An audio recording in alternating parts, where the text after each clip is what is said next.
This is Hannibal here from the HannibalTV.com, and I'm with legendary NWA wrestler Magnum TA. How are you doing today, sir? I am doing great. I am so looking forward to this year winding down and looking forward to the holidays, and I couldn't be any better. Well, I'll jump right into it. I know you were an athlete growing up. How did you end up becoming a professional wrestler? Well, I was going to college wrestling in collegiate world, and this was back in 1979. And about the time I had these great aspirations of being an Olympic wrestler. Dan Gable was my hero growing up, and that was the same year that something going on in the world in the U.S. was boycotted the Olympics. So the moon and stars weren't lining up well in that aspect, and I was working security while I was going to college in bars in Virginia Beach, one called Rogues and one called Peabody's, and several of the wrestlers were coming into the club where I was working, and I started talking to them, and the light bulb started going off. I started seeing the opportunity of what a profitable living somebody could make in that endeavor. And so I just started changing my mindset and seeing what I need to do to continue expanding my physical capabilities and then taking a shot at making it in the big leagues. As far as your training for professional wrestling, who trained you and how difficult was the training in those days? So that's interesting. So I had no like wrestling school or formal wrestling training like so many have those stories. I came to be friends with a fellow named Buzz Sawyer, and everybody's probably very familiar with the Mad Dog Buzz Sawyer, and he was wrestling tag teaming with Matt Bourne in the Mid Atlantic area where I'm kind of from. I grew up in Chesapeake, Virginia, and Buzz, long story that I really don't even want to delve into out of respect for the past and the deceased. But Buzz ended up being the guy to break me in. But my training consisted of 2 hours in the ring up in Portland, Oregon, in Don Owens territory with Buzz and Princess Victoria, who was from the Pacific Northwest. And we worked out in the ring for about 2 hours. Buzz showed me how to hit the ropes, grab a headlock, take a tackle, do an arm drag, do a couple moves. And then the very next day, I wrestled Buzz on live television for Don Owens. Unbeknownst to me, Buzz had told Don that I had been working for 6 months down in Louisiana for Bill Watts, which I had been down in Louisiana, but I hadn't been wrestling. I hadn't been in a wrestling ring yet. And Don never checked it out. And so I had 1 day of training, and then I was booked 7 days a week from then on out, and learned everything I learned about the wrestling business live in the ring, working up and down the road. So I guess that first match against Buzz, you would have done mostly amateur wrestling stuff to not expose you too much. Actually, we did the headlocks and the tackles and the hip tosses and all the little spots that he'd showed me the day before. And then after that, it was tough because I didn't even know the jargon and the lingo. Somebody said one tackle, drop down, get it again. I didn't even I couldn't process all that. But to put it in perspective for you, the Barbarian was breaking in at the same time and was in that territory, and he was just as green as I was. And I had lots of matches with him and guys like Lord Alfred Hayes and Matt Bourne was there, and just a plethora of talent. And I just absorbed everything I could like a sponge to try to learn and try to get the grasp of what was going on. And I was in a crash course of learning for 6 months in that territory. It's amazing that the Barbarian is still wrestling today and still looks fairly similar to how he looked back then. Well, it says great Samoan genetics is what it is. And he was a beast when I met him, and he's still a beast today at 60 years old. So, yeah, it's a testament to what they turn out there on that island. Did you ever see him in action in one of his bar altercations after he got some alcohol in him? No, I was I heard the stories. I was with Dusty when they had to send his mama send the wife out to California to pick him up after one of his escapades out on the West Coast. But I was fortunate enough never to see the Barbarian really in his full glory in alcohol induced mayhem, so to speak. I haven't heard too much bad about Don Owens' territory up in Portland. How was your experience overall there, and what was your most memorable feud up there? Well, to be honest, I I really was doing nothing but working, at the bottom of the card. Playboy Buddy Rose was there, and uh, Jay Youngblood was in the territory, and it's really kind of a vague remembrance because I was so green what I was doing. I mean, I would go to Jesse Bar when in his towns and help him set the ring up. I would do anything that it took to get experience. Some nights I'd work the first match with somebody and do a 15-minute babyface Broadway, and then go put a referee shirt on and referee two or three matches.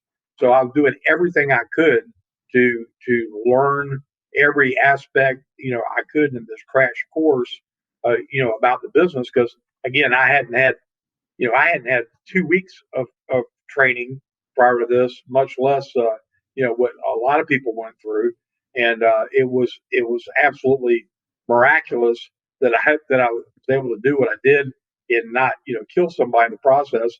One of my stories, Gene Kaniski, former world heavyweight champion, and I uh, worked in Seattle, and Gene picks me up, drops me behind him, and tells me to roll him up, and I don't know what a roll up is, and I belly to back suplexed him on his head because I just had to think of something to do, and he was such a big, rough, tough, rugged guy. He just laughed about it afterwards. He didn't have any idea how green I was, but I mean, those were the kind of things that I did over that 6 month period of time. But again, it was 7 days a week. So I came out of there with, 180 matches under my belt that in today's time would be more than, most people get to work in a year. So it was baptism by fire, but nonetheless, Don was a fair man. The payoffs were fair. And, I can't say enough good things about him. I got to see Don back at the NWA convention later on in my career when I made it to the top, and I can't say enough good things about the man. I understand that it was Andre the Giant that gave you the Magnum TA name. How did that come about? So when I was in Portland and working there breaking in, Andre came to town. Well, whoever had the biggest car drove Andre around, and I had this big Olds 98 four-door monster car that he could fit in. So we drove around, got to know each other, kind of formed a friendship. My first 2 months in the business, and then fast forward to 1982, broke in 80, started in 80, 1982, 82 and a half. I'm in championship wrestling in Florida. Andre comes in. Now, now I'm a little seasoned. I've been, I've had a lot of ring time, a lot of matches, and I'm starting to be somebody it's hard not to notice. And so Andre says to me over breakfast one morning, he said, "You look very similar characteristics to that Magnum PI guy on that television series." He said, "You need a name that people can remember, something they can associate with." He said, "You should be Magnum TA." So he was working for Vince Sr. at the time. He was getting ready to go back up to New York, and he was going to pitch the idea to Vince and bring me to New York as Magnum TA. But before that could happen, Paul Orndorff made the jump from Mid South to go to New York, and Ernie Ladd was booking for for Bill. He gives me a call in the middle of the night, says, "Hey, there's a spot open here on top. If you want it, it's yours." And so I ran with it. Went to work for Bill, and that's where I took on the Magnum TA name. How was that territory for you? I understand the money was good and the travel was very hard and the matches themselves were very hard hitting. Bill came from the Eddie Graham, school of, psychology and wrestling and credibility.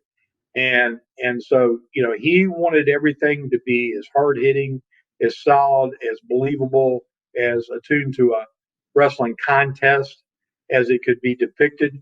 And he was very much had that ingrained in his DNA.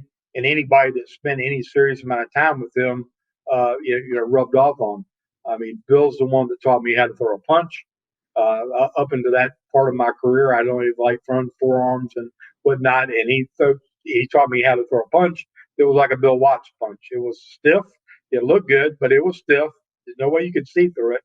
And I learned a lot. I call my time at Mid South my graduate school work of my career, because it was the first opportunity to work on top and to do main event angles and get a lot of mic time and get to do the kinds of things you have to do to be a main eventer and to take on the responsibility of helping to draw big main event money. And it was under his tutelage and Bill Dundee, who came in as the booker, that I learned what it takes to be a big money ball player, in our industry. Who were some of the wrestlers you feuded with while you were in that territory? So when I started out, they tagged right off the bat. They tagged Jim Duggan and I together, and we had countless tag team matches with like Ted DiBiase and goodness, I can't even think of all the names right now. Jim the Anvil Neidhart was there, and we had the tag team thing that was just kind of a traditional wrestling type feuds, and I went round and round with Hacksaw Butch Reed. He was the North American Heavyweight Champion, chasing him for that championship. But when Bill Dundee came in, he's the one that helped pop the territory and take this cast of characters, this young Magnum TA, and turn that into a feud with Mr. Wrestling 2, and bring in the Midnight Express, who we put heat on them to the moon, and set them up to have a tremendous run with the Rock and Roll Express. Again, Ted DiBiase was there. Steve Dr. Death Williams was there. Barry Darso, Rick Rude. I mean, there was just talent so deep in the territory. And every night, we had hard hitting, believable, wrestling contests, and they were selling out all their venues at the time. For the last year I was there, I mean, a small venue like Houma, Louisiana, or Lafayette, and we were doing averaging $20,000 a night in those buildings, and the territory was on fire. Bill, I'm sure that was his the heyday of his run as a promoter in that Mid South. I know you were usually a baby face, but I understand there was a lot of fan attack incidents in that territory. Were you ever in the ring when either a riot occurred or you witnessed a scary situation with a heel? I never did. I heard those stories, and I know they're true, because I mean, JYD, told me countless stories like that. I've seen the kind of heat that could have erupted into that. I was in New Orleans the night that Wrestling 2 turned heel on Dog and screwed him out of the North American Heavyweight title that Dog was holding at the time, and so I see how serious they could be. I mean, I heard the story of guys pulling knives on guys and cutting them, going to and from, and having riots where the police had to barricade the doors to keep the fans from getting back there to get to the heels. I mean, they were very serious about their wrestling, and when you mix that Cajun flavor to those kind of fans, like in Baton Rouge and some of those towns down there along the coast. You had a real recipe for something volatile if you didn't give them what they wanted. And as far as the Florida territory, you mentioned earlier, Eddie Graham was a genius as far as booking. How was your experience working down there, and who were some of the bookers at the time? Because I know Eddie often had Mike, Dusty, and Kevin Sullivan helping out. So I was working for Joe Blanchard in San Antonio. Mike Graham comes in as the junior world's heavyweight champion for a guest spot, and him and I hit it off and have this like immediate bond. And again, I've been in the business like 1 year at this point. Mike goes home, tells his dad about me, gives me a call, said, "We want you to come to Florida." I go to Tampa, and I get there. Dory Funk Jr. was the booker, and territory was doing so, but I got to travel with Eddie and Mike every day for the first 6 months. And I stood in the back with Eddie watching the matches and him telling me what was good, what wasn't good, taught me the difference in selling, registering, dying, what a babyface needed to do, all the things you need to do to establish yourself and tell a story in the wrestling profession. So with somebody like that in your ear every night is just the value of that you can't even put a number on. And 6 months into that journey, Dory leaves, and in comes this charismatic guy that I've never met before in my life, American Dream Dusty Rhodes. Dusty and I had never met. We make a couple of road trips together, and next thing you know, we're like tied at the hip. And Dusty then gives me a whole different education. Now all of a sudden, besides just the scientific and hard hitting and all the things that Eddie, preached and talked about in angles and those kind of things, I got this very charismatic view of somebody else with, different types of psychology. And it was, magical to see the things Dusty could do to manipulate a crowd and just all those kind of things. So on the heel side, yes, we had Kevin Sullivan, we had Angela Mosca, we had Mark Lewin, and just Bobby Duncan, all these guys that were just incredible. Jake the Snake Roberts, and I got to work with all these guys, and I got to get a lot of ring time because Dusty gave me the opportunity, but knew I needed polish and ring time and work. Tagged me up with Brad Armstrong and with Scott McGee, and we were tag team champions. But we'd go out there and wrestle 30 minutes every night with whoever the challenger was.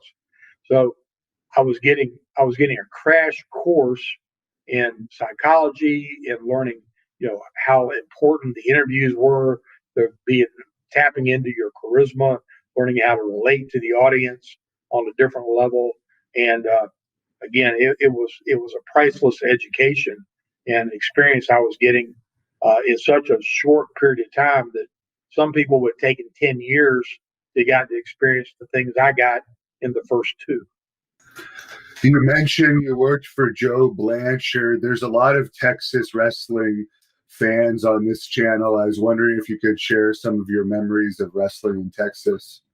Well, I loved it out there. I love the culture. I love the food.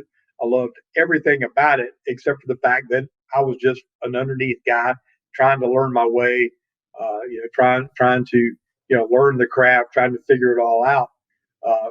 One of my big takeaways from that point in my career, I've been in the business 6 months, and so I'm modeling myself out of people that I can somehow relate to. And I was watching the Road Warriors and what they were doing, and I just thought that was so cool. So like they were this bigger than life, freaks of nature. And Ray Hernandez had just come into the territory and brought with him a grocery bag about yay tall, full of performance enhancing vitamins, you might say, and from Florida. And him and I start working out together, training together, and I'm determined I'm going to be 300 pounds. and I got up to about 270 in about 2 months of working out with Ray from 230 where I started. And I walk into this dressing room one night, and Bruiser Brody was in town, and he looks at me. He said, "Kid, you're looking great." He said, "You look like $1,000,000." He said, "But I want to give you a little bit of advice. If you want to make it big in this business, don't do it just based on what you look like and something that you can't maintain year round. Learn your craft, learn the skill sets, learn the mic work, and find a place physically that you can maintain 12 months out of the year and be healthy." And a light bulb went off because I realized I was like gaining weight. I was turning myself into a monster, yet I could tell it was pulling down my cardiovascular wasn't as good. My endurance wasn't as good.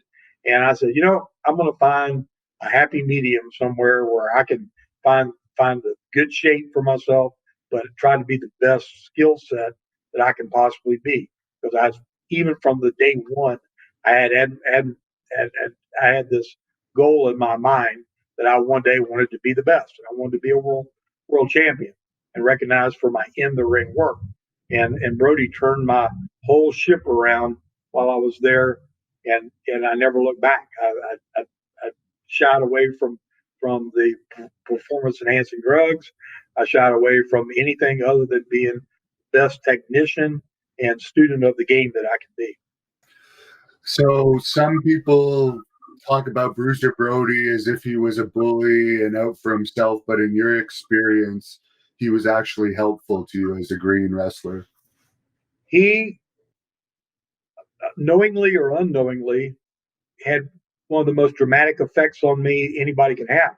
And then later on, when I went from working for Joe to Florida Championship Wrestling, he and Stan came in, and I didn't know anything about their reputations or them being rough with people in the ring because I worked pretty snug, and I thought that's the way you were supposed to work from the beginning. That's just the way I work. So when they came to Florida, they had the battle royals going all around the loop, and it's so funny. Stan and Bruiser both would only they'd let me throw them out of the ring, and they didn't want anybody else to touch them. They didn't even want to deal with anybody else. So they were like somehow took some liking to me early on, and I never had one bad experience with either one of those guys. You mentioned about your size at one point getting close to 300. The fans on here always like to know your best ever squat, bench press, and deadlift. So I didn't max when I was at my biggest. When I was in my best shape at 240, I could do reps with 405 on the bench. I could incline 405. I could do seated militaries with 275. I had a lot of shoulder and back strength, and I had a lot of lower back strength when I was 167 pounds in high school wrestling. I could deadlift 450, and I have to think that at 240, I probably could deadlift quite a bit because that's where the belly to belly came from. I realized early on in my career that if I can waist lock anybody, if I could get my hands around them, I could suplex them whether they wanted to go or didn't want to go. And that's where the belly to belly suplex ended up being my finish because I realized early on if you ever got the chance to be a star and work on top, you had to have a finish that you could do to a seasoned veteran, with him working with you, or some underneath green guy that maybe, didn't know a wristwatch from a wrist lock. And so I had some pretty serious back and upper body strength that was all geared towards keeping me strong because I wasn't trying to be a bodybuilder, but I did want to be strong and be able to handle myself in the ring and to move bodies around and do the things that we had to do to portray the contest that we did. When would have been the first time you met Ric Flair? I met Ric Flair for the first time on Mike Graham's boat in Tampa, Florida. He came in to the territory. He was a champion. He was dating Beth then. They weren't even married yet, and we all went out boating out in the Tampa Bay on Mike's offshore race boat, and spent the day. And so we met back then. We never were. We weren't in the ring together, anything like that. My first in the ring meeting with him was when I was the North American champion for Bill, and we wrestled. I believe it was Tulsa, Oklahoma, and that match and that timing, I think, was some of the precursors to me coming to work for the Crockett's. As far as his daughter Charlotte, have you seen much of her? I've known Charlotte since she was 3 years old, and every time I've seen her, I saw her as a teenager and as a college student, at her mom and dad's house here in Charlotte, at Christmas parties and things, and talked to her, and I've seen her on a handful of occasions since she broke into the business. The last time I really got to spend a significant amount of time with her was at her brother's funeral, which obviously was, terribly, sad, traumatic time. But I followed her and stayed in touch with her, and so proud of the career that she's had for herself so far, and I'm sure the best of her is still yet to come. I mean, she's been off this last year rehabbing from some surgeries. I think she's going to definitely make a mark that'll be maybe not that of which her father did, because that's just a hard mark to follow. But certainly as an athlete and a performer, she's second to none. The dream match for a lot of wrestling fans would be Charlotte versus your stepdaughter, Tessa. Do you think there's a chance of that ever happening in WWE?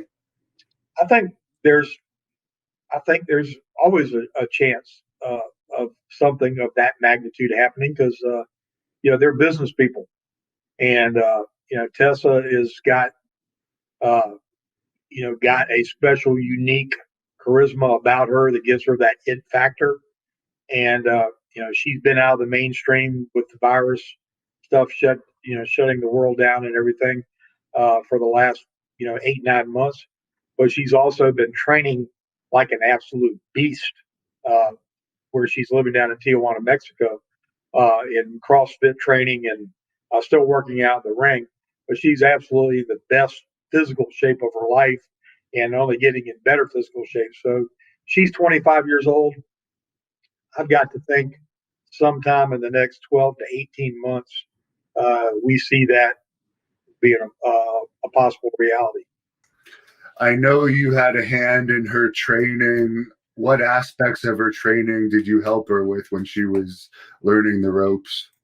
Well, to be honest, she trained with George South here in Charlotte for months before she ever let either myself or her dad, Tully, know what she was doing.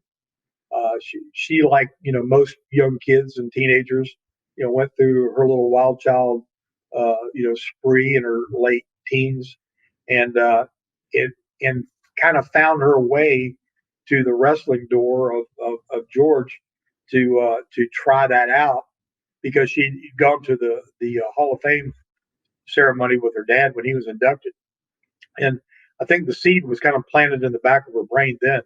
But after she worked out for a while, I went and watched her work. I watched her in the ring, and I told her then, I said, you're really not that good yet.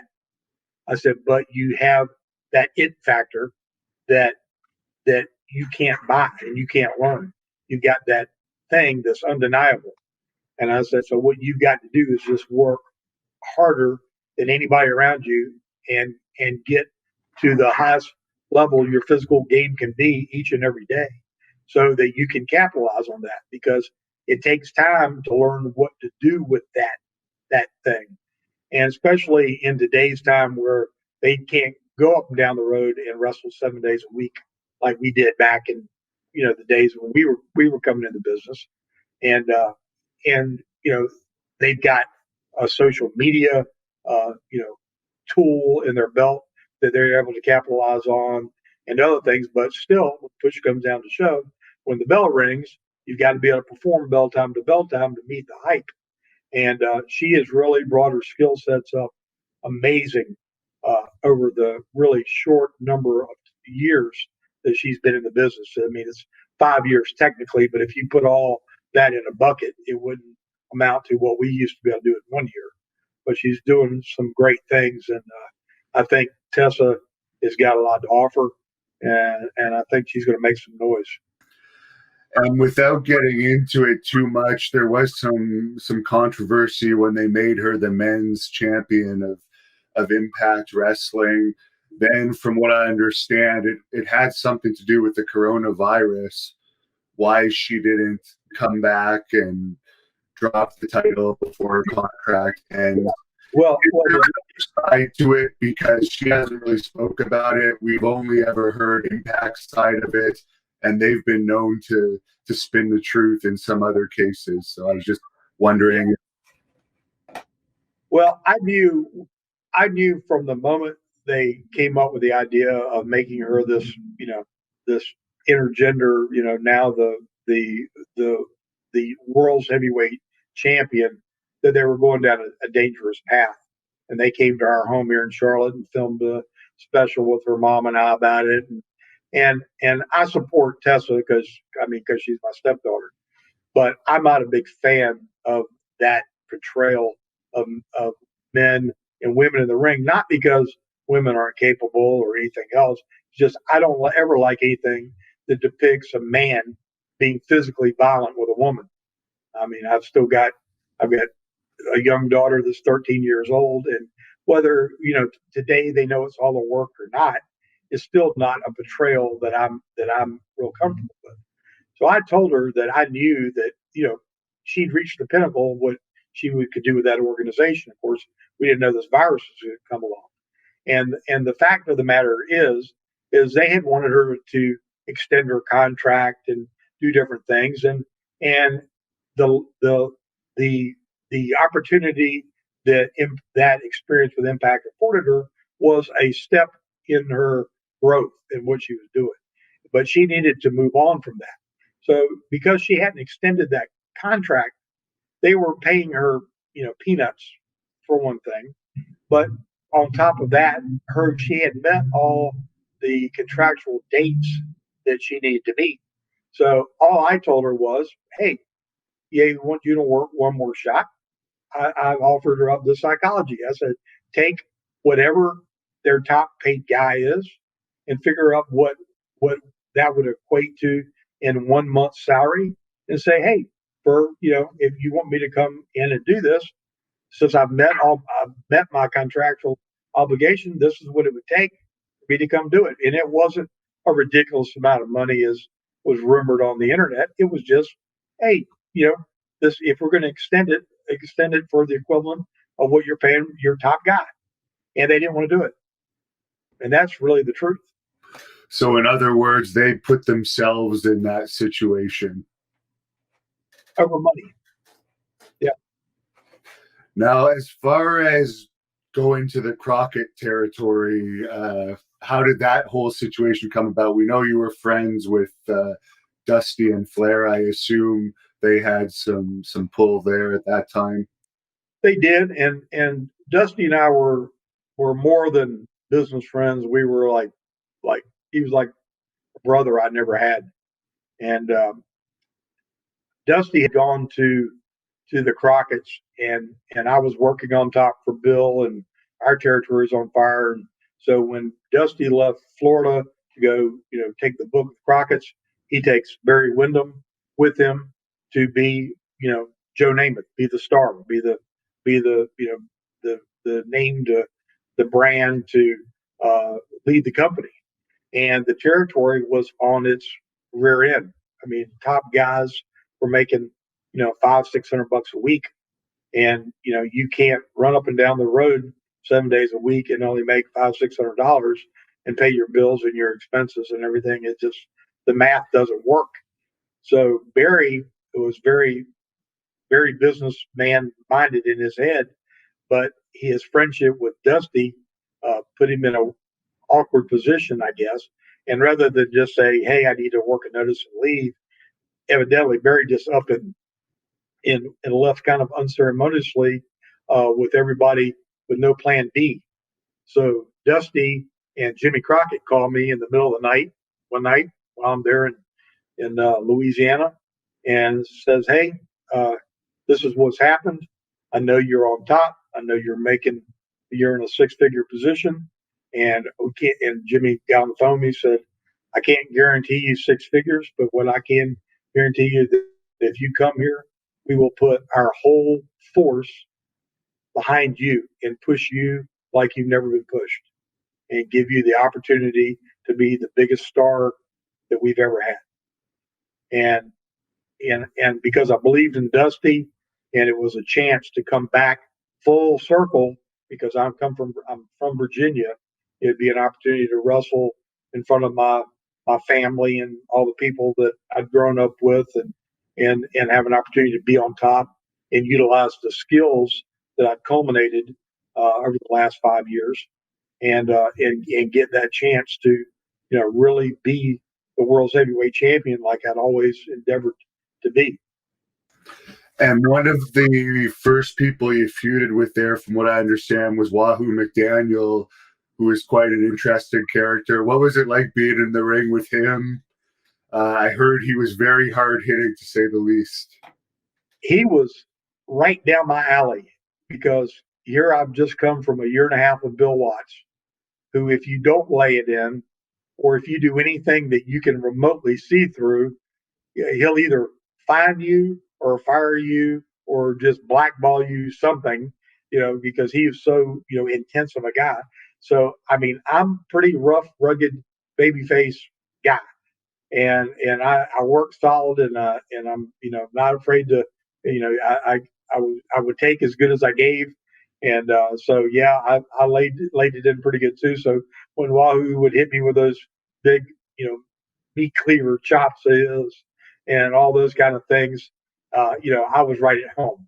And it to me, uh, growing up watching Mid Atlantic Championship Wrestling, I'd watched him and Johnny Valentine feud over the big bowl of silver dollars, the goldfish bowl of silver dollars, and beat each other to death. So it was like an honor for me to step in with this guy that to me was legend. And you know, when he eventually passed the U.S. title to me in a cage match in a sold out Charlotte Coliseum, which was his home base, and puts me over right in the middle, 1, 2, 3, with a belly to belly suplex, no slip on a banana peel, no out, no nothing, nothing but respect for that man. I mean, I've told that story 100 times if I've told it once. The greatest single victory in having my hand raised in front of a sold out crowd was that night with Wahoo. And I understand from talking to Kamala before he passed, the match that you had with him at the Great American Bash, I guess he didn't want to lose because there was no future for him in the territory, and they wanted to put you over, obviously, because of the big push. Were you experiencing any of that, those problems with the booking backstage before that match, or did you just go in there and wrestle and get the finish like it was just a regular match? Yeah, to me, it really was irrelevant. The finish, I learned from from Bill and from Eddie Graham. I could get myself over whether I had my hand raised or I didn't have my hand raised, whatever. The story I told during the match is what made me believable to the people, made the people want to be behind me. So whether I got a clean win on somebody or whatever, it was the contest that we portrayed and how the battle played out, which is kept my fan base growing. I remember, so yeah, I remember the deal, and Kamal was going to go to New York, I think, and so he didn't want to do the favor right in the middle of the ring. But we gave the fans the pop. We got a DQ, But then, I throw them in the ropes and belly to belly them, and the whole 16,000 people are chanting 1, 2, 3. So we gave them the pop. We gave them everything they wanted. The win with a suplex was really irrelevant. The only other guy that there was ever an issue with was Bill Eadie, because he was a mass superstar and a big star here in Mid Atlantic, and he'd come in to work a shot or do something, and Dusty wanted him to do the favor, and he didn't want to, because he felt like he still had potential to come back, maybe at some point in time, and didn't want to, and thought it would somehow be a disservice to him or whatever. And it didn't hurt my feelings any. I mean, probably pissed Dusty off, or maybe Jimmy, but and we worked some DQ or something. But I mean, I was in the ring with the best of them. And before I got my push, I put over everybody and anybody on the planet. And when I left Bill in Mid South, and when I'd been on top, I gave my notice and worked for 6 weeks, a 6 week notice, not a 2 day, not a 2 week. I worked 6 weeks and did the favor for every single person in that territory that had been putting me over for the last year and a half. I mean, that's just the way we did business back then. I mean, it was a work, and we would never, none have got over without each other contributing. How important was kayfabe back in those days? I know Bill Watts was very strict on it. I'm not sure how strict Crockett was, but I'm sure he was fairly strict as well. Well, Bill, hands down. I mean, no heels and baby faces were, on the same side of the building dressing, never traveling together, never allowed to, be out in public together. That just, that wasn't tolerated. In Crockett's, it was the same way, but it was such a bigger machine. At our peak, we had 200 people working for the Crockett's, all living in Charlotte. So, like Flair was like back and forth between a baby face and a heel. So he could kind of associate back and forth. But like Tully and I, or Arn and I, Nikita and I, we were all always on polar opposites of any type of outside to the public's eye situation, always. And yeah, kayfabe was big, to the point where they wanted to shoot angles where we actually ended up getting arrested from hiding in public and stuff like that, just to further an angle. So yeah, it was pretty seriously held as the holy grail of how to protect the business. Even the mid '80s. I heard that they did some angles too with like Ricky Morton and Ricky Steamboat, where they'd sandpaper someone's face just so when they're walking around, they would look like they were legitimately beat up. Did they ever do that to you? Oh no, they didn't do it to me. I did it to myself, because I'm just such a you can't tell me anything I can't do, and hardcore guy. We did the angle where the Andersons had jumped me, had done something, and were supposed to have like plowed my head across the carpet. And I took a towel and friction burned the whole side of my face like in a big half moon. And it looked horrible, absolutely horrible. And on top of that, it hurt worse than anything afterwards. Not when I did it, but afterwards, I've never had such pain from anything in my life. It just was like somebody had taken a blowtorch to my face, and I did it to myself. So yeah, I can relate to it.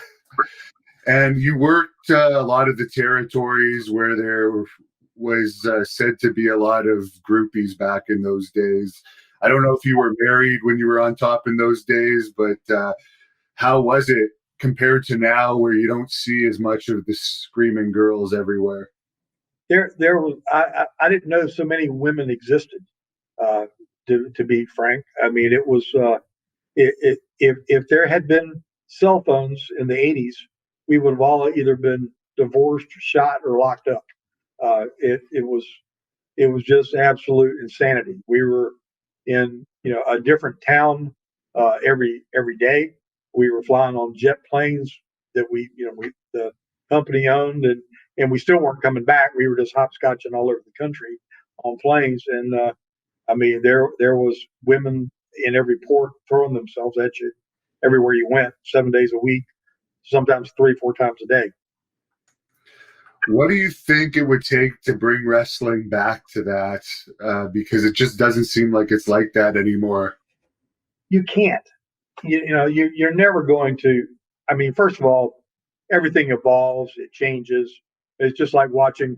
I grew up watching John Wayne and Clint Eastwood, westerns that mesmerized me back in the day. I probably couldn't get my 13-year-old son to sit and watch 15 minutes of any of those programs because it's a different culture, it's a different time. Uh, to create the insanity that we were able to create and the emotion from fans and women and old people, young people, everything, the kayfabe part of it and the illusion that we were able to create and make people, question the entertainment they were seeing. They thought they were seeing, something that they were living vicariously through. And it was this, live in the round soap opera that we were portraying every night. And the emotional investment was so high because of that. When it all just became entertainment and like watching a movie or watching a sitcom where it's not real, it took that magic away. And I don't, today there's probably some of the greatest athletes I've ever seen doing things that are, unthinkable, but they're so unrealistic that, they don't have the effect. When you watch Brock Lesnar, suplex, somebody 15 times and yet nothing, but yet they won't get up and walk out. And this is a guy that's legitimately one of the biggest badasses on the planet. I think to myself, well, if I'm watching this and I see this guy 30 years ago that when he hit this move, nobody got up. I'm thinking, well, that big bad looking guy must not know how to do it right. So the effectiveness and the result of doing all these high flying maneuvers and all these spectacular stuntman looking things, if they can't bust a wet paper bag in somebody's imagination of, they could have really just killed somebody, then you lose something.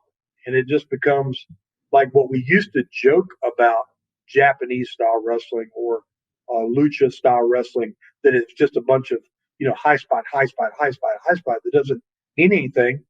That's what it evolved into. Only bigger guys doing it. Mick Foley jumping off the top of a steel cage, or guys doing moonsaults off of 20-foot tall cages and all these things. But they high spotted the business to death, just like we used to say. Somebody came in and hot shotted the territory and then left. So they did all this crazy crap, then they left the territory to try to pick up the pieces. Well, they did that on a global standpoint today. And so now trying to convince somebody that, they should appreciate the athleticism that this is taking to portray, when they say, oh, it's scripted and, oh, they know every move they're going to do before they step in the ring, that makes it kind of a hard sell. Now, one of the greatest wrestling feuds of all time that people still talk about today, all these decades later, is you versus Tully Blanchard. Could you discuss that feud that, of course, Baby Doll also was involved with? Sure. And from the time I met Tully, I was green. I was 6 months in the business, and Tully says to me that he wants to be the best heel in the country. That's his goal. That's what he's aspiring to be, the greatest heel. He didn't ever have any desire to be a babyface. He wasn't looking for the glory. He wanted to be the hardest worker, the most in shape, to get the most heat, and to be able to and do it better than anybody else. And when he and I hooked back up when I came to the Mid Atlantic, now my skill set had come up to a different level. And my intensity and my goal as a babyface was just as intense as his as a heel. So when you combine those two work ethics, and neither one trying to step on the other, neither one really wanting to be in the other one's role, then you've got this combination that's really, really hard to beat. So Tully and I worked an 8-month program to get to the culmination of that I Quit match. And of course, I don't even think you could work an 8-month program, or you can't hardly work an 8-minute program, much less an 8-month program. But we took that battle and all the back and forth things that led up to that match, all around the United States for 8 months prior to, having the blow off match of the I Quit match. And at the time we did it, we didn't even think about the significance of it, because we had done that same kind of thing, short of the chair and the eye. We had done that and more in places where it wasn't televised. So when it finally gets captured on film, and with all the intensity that led up to it, it was like we made a classic and we didn't even realize it. How did you two get along outside the ring? Because I was there when you got your Dan Gable Hall of Fame induction a few years ago, and it seemed like you two are still pretty close friends. Well, so I'm married to his ex-wife. I raised four of his children that were 1, 4, 5, and 7 when Courtney and I got together, and we've got a professional respect for each other that goes without saying. But time and life and things that ensue and that we've shared vicariously because of this blended family have taken our relationship to a level that a lot of people would have a hard time understanding. But he's still a consummate professional.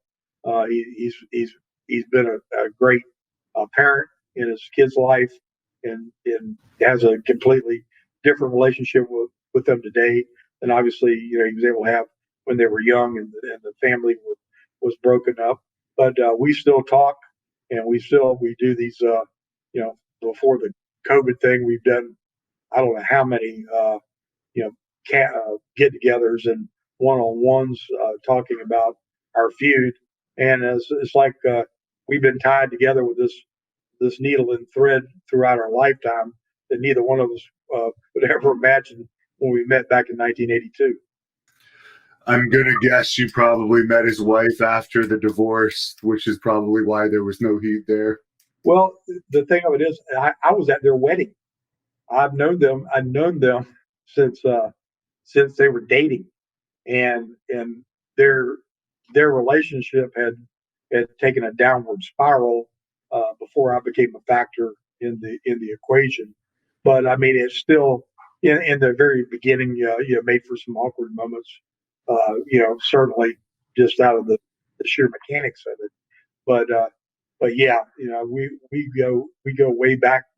Something about when you get this wrestling DNA and in this fraternity ingrained in you, it truly is for life. And I think when you form the kinds of bonds that he and I did, Dusty and I did, it transcends almost all other life events. Now, I was there in Iowa, as I said, when you were inducted, and there was a Four Horsemen, I guess, panel that day. And when they were bringing up the accident that you had, I could see the pain in Tully when he was talking about it, and all of those guys.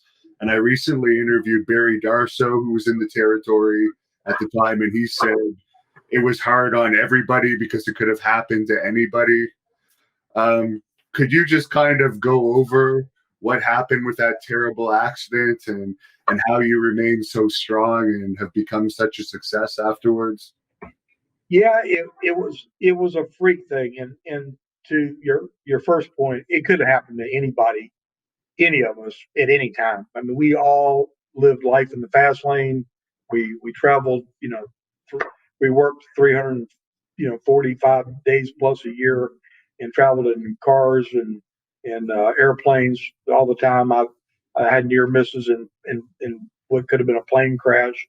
Lots of things happened, and on that particular occasion, frankly, I had a 911 turbo Porsche. It was like my dream car from the time I was a teenager, and the car was extremely fast, and extremely nimble, gave you this crazy confidence you could do anything in it. And I was 5 minutes from my house, and I was driving 50 miles an hour, but I was on a wet road. And frankly, on that wet road at that time of night, in the conditions, I should have been driving about 30 miles an hour to have been safe. But at 50, I hit some water right in the middle of a corner that caused the car to hydroplane, lost control of it, broadside a telephone pole. My head hits the roof because I'm so big in this little bitty car. C5 vertebrae explodes. I'm instantaneously paralyzed. Don't lose consciousness, which was a blessing and a curse. Because when they finally got to me, they were getting ready to try to pull me out of the car. I said, I can't move. And which they instantly stopped trying to pull me out of the car, cut the roof off with the jaws of life, got me stabilized, got me out of there, got me to the hospital. And all the experts said, you got 1,000,000 to 1 shot of ever walking again. You've got, just the worst injury an athlete could possibly have, and gave me a really bleak prognosis. But a host of things happened. First of all, I didn't have the good sense to understand what the medical experts were telling me. So I was stubborn. I worked my whole life to build myself into what I had become as an athlete. And so I had a determination there. But I also had a faith inside me, first of all, that God hadn't brought me through all I'd been through just for life as I knew it to be over with at 27 years old. So I purposed myself that I had been allowed to play this superhuman character on TV for all these many, many months and years. And that now I have an outpouring of literally hundreds of thousands of letters coming into this hospital where they had to hire more people to work the telephones to try to answer and questions and things that were coming about. And I said, win, lose, or draw, if I don't ever step foot in a ring again, I refuse to quit and to be yet another statistic for somebody to say, oh, well, he, poor pitiful him. And I wanted to do whatever it took to be the best I was going to be capable of being, to try to be an example for these people that have supported me like nothing I'd ever seen in my life. We had literally had millions of people watching this program, and now I'm getting letters from doctors, from lawyers, professionals, all people, all walks of life, and they genuinely care about Terry Allen. And so now Magnum TA has a choice. I can either become that statistic the doctors have given me this prognosis, or I can dig in and walk the walk that I talked about all these years. And that was my thing. I wanted to find out whatever the watermark was that I was able to get back to which I did walk out of the hospital 5 months later under my own power, and never regained all the physical capabilities that I once had, but ended up being blessed in a whole other set of skills that I didn't even know I had. And, so now, 2020, stepdad to 5 kids, father of 3, managed to support them and take care of them as they've grown up. And, and I'm thankful every day to God that I wake up with another opportunity to do my best every day and show people that, quitting really isn't an option. You know, you've got to persevere, and you've got to have faith. You know, I believe the good Lord had a plan for all of us, and certainly He had one way bigger than me. Than that 6 years that I was in professional wrestling, that was a magic time in my life. Yet it made up this small microcosm that we're still talking about to this day, but it doesn't make up but a very small part of the man that I feel like I've become. You continued on in the wrestling business a little bit after, and then I guess you went into other domains. What made you get out of the wrestling business? It was a very weird place to be at 28 to be someone who should still be a performer and still be, in the ring, utilizing those skills that I had worked on so hard, where I had all the head knowledge because of the years of listening to Eddie and listening to Bill Watts and watching how productions, take place and learning psychology from Dusty. I had avenues and things that I could have added and been a contributor, and that was my intent. But because an evolution had taken place between 86 and 88, where the players now were not just the performers like I had been, they were guys with huge salaries. And by lieu of having that huge salary, really didn't feel like a guy like me had anything that I could tell them, that I could offer them and give them advice about things. And when I realized that after a couple of years of doing that I wasn't going to be able to make a difference, and I wasn't going to be able to do anything to really improve that product, it it it was time for me to look for other avenues and something different, because it wasn't satisfying to me to just be there and get a paycheck. If I couldn't feel like I was contributing and doing something to really make it a better product, it wasn't satisfying. And the last guy I'll ask you about today is Nikita Koloff, who you were working with, I believe, at the time of that accident.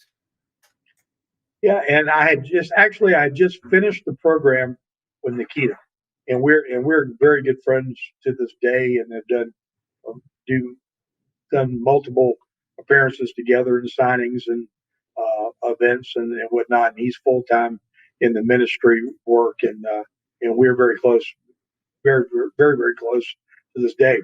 The guy that I was actually in the program with during that period of time was Jimmy Garvin.